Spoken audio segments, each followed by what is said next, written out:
Good morning, everyone. I'd like to thank you for coming today. I don't want to delay it anymore, but I'm pleased to introduce No Plan Stan. Oh, how appropriately cast. Oh, hey, No Plan Stan. It's good to see you, buddy. How have you been? Good. How have you been, Jessica? What are you up to? I'm good. Lots on the go. Bobby and I get possession of our new house next month, and then we're leaving for Tallinn in 3 days. What's new with you? Wow, that's awesome. Congratulations. Me, well, more of the same. I'm still working at Sport Check. I'm driving for Uber here and there. I'd really love to go to Europe next summer. That's awesome. I bet you're working lots and saving like crazy to make sure you get to Europe. But how exactly are you making it happen? Truth be told, I don't really know how I'm going to make that happen. Really want to go to Europe. It's been on my bucket list for years. But, I know I need to set aside some money for Fluffy just in case she gets sick. That's my cat, by the way. And, of course, there's that pesky student loan that keeps propping up here and there. I can save some money. I know I can save some money, but I'm probably spending a little too much going out for dinner and drinks with the guys. I know I should hunker down and start adulting, but I'm just not sure how to make that work. We can certainly see No Plan Stan's dilemma, and we feel for him. So it's a good thing Team Third Eye is here to help him out. Team Third Eye is named for our desire to look at the world through a different lens. Sorry. Let's not get heard again. Through a member lens, through these glasses as well as our own. So, to find out a little bit more about No Plan Stan, over to Asma. Thanks, Justin. So as we all know, there are 4 key elements of financial fitness: plan, save, spend, and borrow. And throughout our presentation, you'll see us focusing on the plan element of it. So during our innovation immersion training, we did this really fun exercise of empathy mapping and came with our archetype No Plan Stan. And I know it's very hard to read, so let me just briefly tell you about him. Our archetype No Plan Stan is in his early 20s, has a university degree, and works full-time and part-time. He loves going out with his friends for movies, going out at restaurants, and local bar. He also loves traveling and spends a ton of time on his phone looking on Instagram, Facebook, watching YouTube, and playing video games. He lives paycheck to paycheck, mostly because he spends a lot maintaining his active social life. As you would have seen in the skit, he has goals like to take care of his cat, travel to Europe, and pay off his student debt. But he doesn't really have a plan in place, and that makes him nervous. He's hearing his parents ask him what his future career plans are. He's seeing his friends getting married, buying houses, going on trips. He's feeling disillusioned with the banks. He feels that they do not understand the younger generation and are only after people's money. So the insights we gathered through this process led us to the conclusion that No Plan Stan is not alone. There are other millennials who think the same way. There 41% of millennials said that they're chronically stressed about money. 75% said that they have not saved for their retirement due to student debt. 33% of the millennials said that they would not be willing to give up travel or dining out, even if their budget was tight. And 71% said they would rather go to a dentist than to listen to what their banks have to say. So based on our insights and archetype, we came to a conclusion that No Plan Stan has a lot of goals, but he isn't sure on how to focus, prioritize, create a plan, or get started. And so our problem statement is, how might we help our millennial members prioritize their goals and balance goal achievement with living in the now? And I'm happy to say we've come up with a solution to that, which is Goal Zone. Goal Zone is Service's first goal-based financial planning tool in a digital environment. Goal Zone is a portal built directly into Service's existing mobile banking platform, meaning our members won't have to download a secondary app. Instead, they can take an all-in-one approach to their daily banking and financial planning activities. So the first step in shaping our members' financial fitness is gaining an understanding of their goals, or what it is they want to be able to do with their money. So here we'll have them choose their goals from a list of short, mid, and long-term options. Then they'll prioritize their choices and narrow their focus down to their top 3. One of the most unique features of Goal Zone is the vision board. Here, our members will scroll through images Instagram style and choose pictures that represent each of their goals. They can even take this customization to a whole new level by accessing their own phone's camera roll and uploading a very personal image. The idea behind the vision board is that our members will be inspired to take a vested interest in the success of their goals, and these pictures will help keep them motivated along the way. Our insights told us that millennials are looking for ways to be more in control of their finances. Here, members will input details associated with their goals, such as how much they want to save or how much debt they have to pay down, the current interest rate that they're paying on their credit products, and the timelines they want to achieve their goals by. GoalZone will create a custom plan and suggest a savings or debt repayment schedule that aligns with their stated timelines. The member can then adjust the terms of their goals, and the plan will refresh until they arrive at a place where they're comfortable and motivated to take action. Our members will take a self-serve approach to their financial planning, but help from a service expert is always just a click away. A huge part of keeping our members engaged with our solution is communication. The people we talked with told us that they do want to hear from service, but too much communication we're going to come across as pushy, and too little, and they feel they're likely that they'll lose interest, disengage, and fall behind on their plans. So it can be a bit of a Goldilocks and the Three Bears type of situation, trying to find an amount that's just right. So that's why GoalZone puts the member in control of these communication preferences. The member can choose what type of messaging they receive from service. That might be texts, push notifications, email, or strictly in-app messaging. They can also choose the frequency at which they hear from service, and that might be at set intervals like daily, weekly, or monthly, or maybe on payday or when a deposit of a certain threshold reaches their account. We can also see how texts and push notifications might be used to engage the member and remind them to fund their goals. And points might be used to incentivize them to make a smaller extra $5 or $10 contribution, and that allows them to reach their goal even sooner than they might have expected. GoalZone expertly motivates and rewards our members' success, and it keeps them coming back for more. The dashboard will keep them informed of their progress, and when they achieve certain milestones, we will be there to reward their great success with confetti burst and points, which can be redeemed for cool rewards. The millennials we spoke with told us that a bit of hoopla goes a long, long way. And I think they were onto something because that really felt great. So as you've seen and heard now, GoalZone provides our members with a true experience. They're empowered to identify, prioritize, plan, and execute their goals on their terms, and we're there to support them along the way and reward their achievements. GoalZone is a financial fitness tool that teaches sound savings and financial planning behaviors early on, so that when our members' needs and goals become more complex, they're going to trust service and they're going to choose us to continue to shape their financial fitness. And now, Mark's gonna talk about stuff. I'll do it really slow. Thanks, Lindsay. Tell us about Fluffy. You can imagine. I'm mostly talking about the app anyway. What you saw there, GoalZone, was version 4.2. We tested it with 53 people in detailed face-to-face interviews. 44 of them were millennials in our target market. And many of those interviews actually ran 20 to 30 minutes as we walked them through the app in detail, slide by slide. We tested acceptance of a variety of details and explored other options and many other ideas. It was actually detailed qualitative analysis that served mainly to improve our prototype. Next slide, as you can see, was about what we learned. And at the end of the day, the product has got to be intuitive, easy to use, and provide support in an engaging way. Tangible rewards, even if they're simply just a few circle reward points, goes a long way. And it provides real tangible value for doing something that millennials know they should be doing anyway. As expected, our test market couldn't agree on communication preferences, but they absolutely wanted to control how the app interacted with them.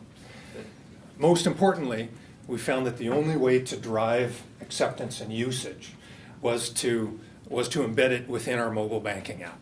That way, our members will use it on a weekly or daily basis without having to think about it and consciously go in to do something with it. The response overall was very positive. 80% of our target market said they would use it, and we believed them. That was supposed to be funny. No, seriously. Most really loved the rewards. They commented actually that the rewards would drive them to action. They also bought into the status updates and vision board. They were actually both surprised and excited about the celebration of achievements. They were so excited that, they spend a lot of time actually giving us other ideas, and we've got a ton of options for phase 2 when we get there. At the end of the day, we believe this idea adds real value to No Plan Stan and our millennial members. We think it's worth taking to the next stage. For that, of course, we need your help. If you think there's merit in this idea, and we absolutely do, we ask that you designate an appropriate business owner, put together a small project team, and then we can begin to determine feasibility and viability. If the development costs are reasonable, then this could be a great financial fitness tool for No Plan Stan and the rest of our members. We absolutely recommend it. With that, we'd be happy to take questions. We had a few easy ones to start you off with, but we'll just let First you of go. all,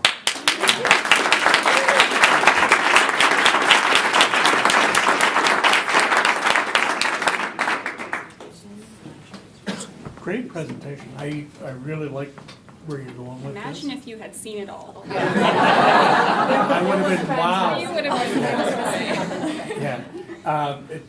Awesome. Really like what I saw here. Just some insight into your 50 that you surveyed.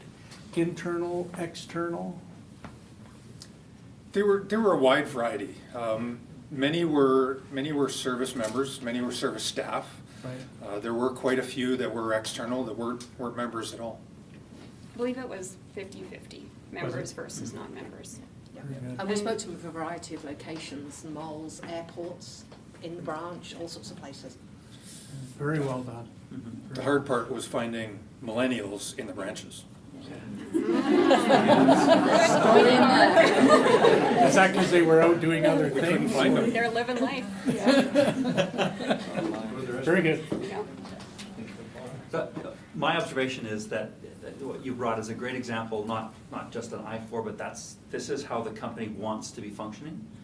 So what you did is real life, real time of how we want to do it. You showed us, right, the visuals, as far as you could get, showed us what it was rather than telling us, so you could relate. When you see, you relate on a different level. You tested it, because I was thinking, okay, my question is going to be, how do people react? You tested it, you shared the results from it, and then you also then said, here's the insights and takeaway, which means it's put on our lap as a company saying, with this modest effort, this is where we got.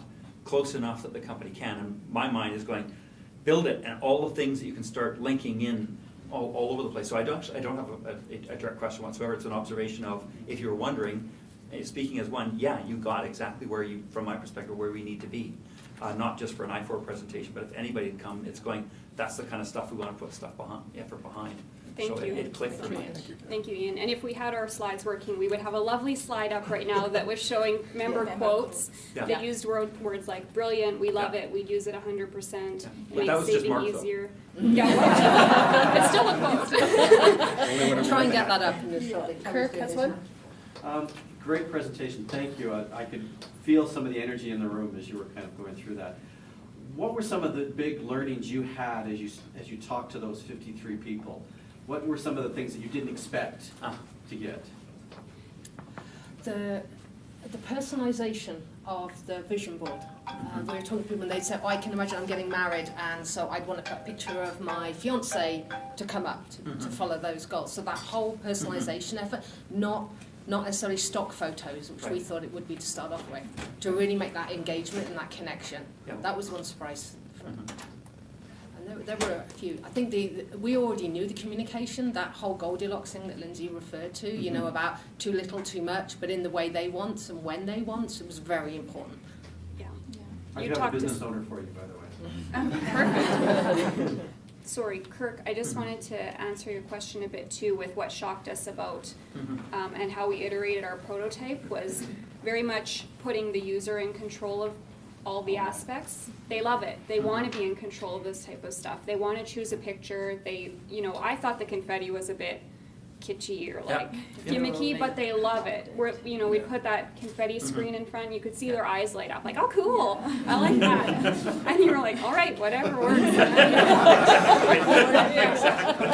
So the confetti things and like the communication options was a secondary addition after we started talking to people, was giving them that control. So. Absolutely. Dan? So, a question, you said, I think you said, Mark, that 80% of your pilot group said they'd probably use this. 20% then said maybe not. Was there any learnings from the 20% that we could take to say, how do we get that other 20% using this app as well? What was missing that you could take away and say, hey, if we tweak this, maybe we could get a bigger percent? I would suggest, and it was 80% plus. A couple of them, they were sort of partial. They would use it if it did that. Yeah. I think that probably goes to individual, person type. Gold people will use it in a heartbeat. Orange ones, yeah, maybe not so much. Even if they happen to be millennials. And also, I found what some of the resistance to it, if there was technology based, like, Okay. I'm not always on my phone, that doesn't appeal to me, I'd rather go and talk to my advisor or Okay. whatever, so, and a lot of that fell in line with age as well. Some of the older people were saying, it's not really for me, but I think it's a really cool tool for my teenage daughter, Yeah. or I can see it being applicable to other people as well, so. Yes. So I love the way you acted out your archetype. That was really engaging for sure. I love to meet Fluffy. That was fantastic. I like that you gave way to the insights over what your own point of view might have been, be it the kitschy confetti, be it whatever. We see a lot of these sorts of apps in digital banking, and what is remarkable to me is how you guys manage to, either deliberately or not, call out the key behavioral economics drivers that the leading apps in this space are actually working on delivering. So congratulations on that for sure. My question for you is, can you walk me through your thinking around whether it ought to have been in the app or a separate app? What was the determining factor there? That was told to us by our test market. They felt that having another icon on their phone was probably less likely that they would just go into it, whereas if they're going in to pay a bill or check a balance, it's probably more likely that they're going to check up on the status of their goals as well. Cool. And there's so many apps out there, and they're just not being used. We found millennials had goals just like everybody. Yeah. Most didn't write it down, just like everybody. But the apps were great. There's lots of features that they're just not used. You have to tie it to something. Thank you. Michelle, this is the cat. This is Fluffy. Yeah. What should you wish to be? That changes everything. Okay, everybody, hate to cut it short. Oh, golly, one more question. Okay, hurry, quick one. I'm sitting here vibrating. Okay. So awesome job. I can't wait to see more of this. I just heard a few things that really jumped out at me, like the value that it brings, the rewarding, how they can personalize it. Those things actually came forward in a lot of the research we've been doing. So I could sit here and go on more about the member experience side, but the two things that really jumped out at me is the fact of how the research showed 33%, yes, I know what I want, but I'm not prepared to give this up. Yeah. It's human nature, so that's big for me. And then 71% would rather go to the dentist. Totally, I get that as well. So when you saw the opportunity to walk them through, reward them with those confetti, whatever it is, did the research say, okay, this would help me actually see these goals through, so it's not like I get the membership January 1st and I'm going to go stay fit? Or did they provide you some insight of saying, this would actually help me realize those goals? I had one young lady tell me that she'd be less likely to spend frivolously if she had something to work towards, and if it was a fun experience for her to save. It makes it a lot different to like buy the McDonald's coffee instead of the Starbucks coffee when you Yeah. know you can go to Thailand. Right. So if you have something to work That's an towards and you expensive have the fun built in, I think you're more likely to make some more adult Yes. choices, adulting choices. Yeah. Okay, thanks I like that. again. Great job.